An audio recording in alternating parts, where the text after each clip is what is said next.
Tayo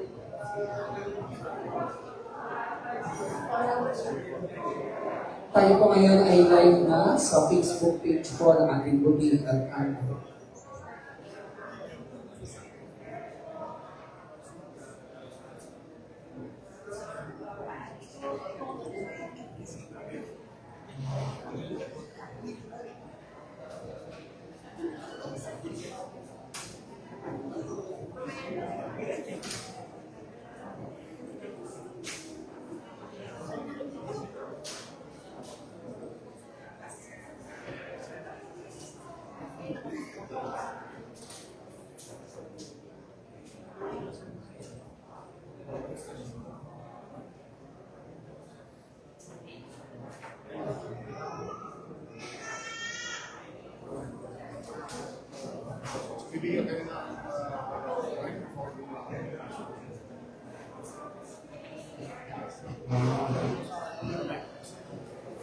Ang ating pong buting alkalde, Kagalang-galang Francisco Isko Moreno Bernegoso.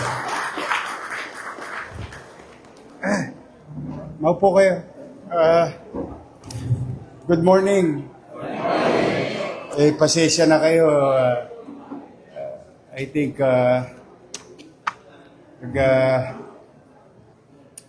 since last week kasi, I've been hearing a lot of our barangays are having trouble, having problems on the things that they were not informed, or maybe the things that they need to comply in the past have not been complied and not being done.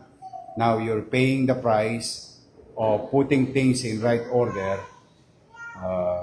Particularly, I found out that out of 896, only 30 liquidated in their expenditures, utilization of their barangay budget. You know, that's very bad.